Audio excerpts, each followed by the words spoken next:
तो ये कहना था नेपोलियन बोनापार्ट का, और मैं आपको सुनाने जा रहा हूँ उसी की कहानी।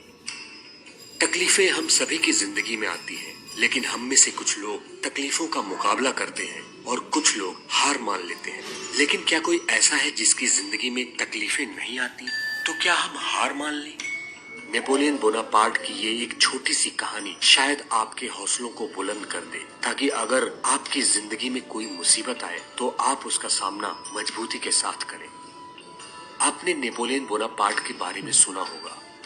नेपोलियन बोनापार्ट फ्रांस का एक बहादुर, निडर और महान शासक था, जिसको इतिहास के पन्नों पे संसार के एक महान विजेता और सेनापति के तौर में लिखा गया है।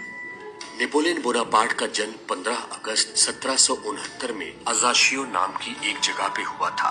पिता का नाम था कार्लो बोनापार्ट और माँ का नाम था लेटिजिए रमोलिनो। नेपोलियन बोनापार्ट का विवाह मैरी लुइस के साथ हुआ था। नेपोलियन बोनापार्ट का कहना था कि असंभव शब्द सिर्फ बेवकूफों के शब्दकोश में पाया जाता है, और नेपोलियन बोनापार्ट ने अपनी जिंदगी में बहुत से असंभव कामों को संभव कर दिखाया था। नेपोलियन बोनापार्ट को जोखिम भरे काम को करना अच्छा, पार करना नामुमकिन था।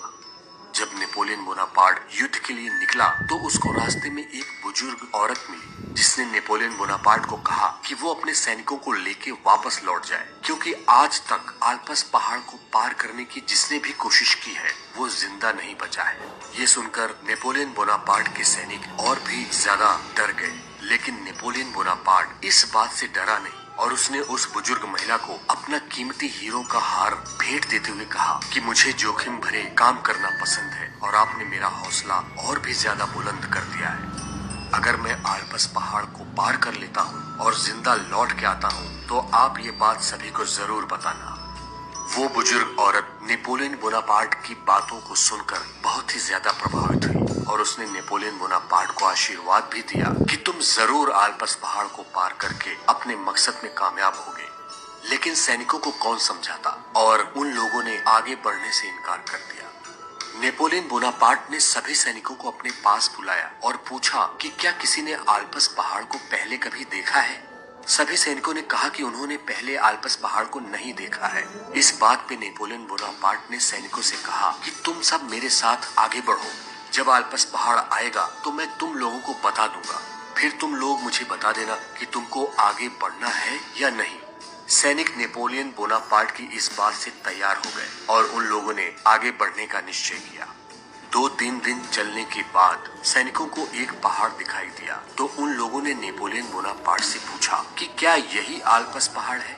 नेपोलियन बोनापार्ट ने कहा कि नहीं, ये वो पहाड़ नहीं है, ये तो एक छोटा सा पहाड़ है। इस पहाड़ को पार करने के बाद इससे करीब 1.5 गुना ज्यादा बड़ा एक और पहाड़ आएगा, वही आल्प्स पहाड़ है। ये सुनकर नेपोलियन बोनापार्ट की सेना आगे बढ़ गई। उस पहाड़ को पार करने के बाद वो सभी एक बड़े से मैदान में पहुंचे, जहां आगे सिर्फ मैदानी इलाका था।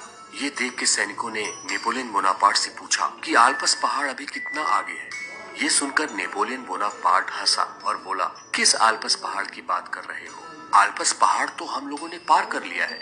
ये सुनकर सैनिक आश्चर्य से भर गए। उनको विश्वास ही नहीं हुआ कि उन लोगों ने इतनी आसानी से आल्प्स पहाड़ को पार कर लिया है। नेपोलियन बोनापार्ट के उठाए गए इस कदम ने उसके सैनिकों का हौसला और भी ज्यादा बुलंद कर दिया, और उसका नतीजा ये हुआ कि नेपोलियन बोनापार्ट वो युद्ध भी नहीं हारा।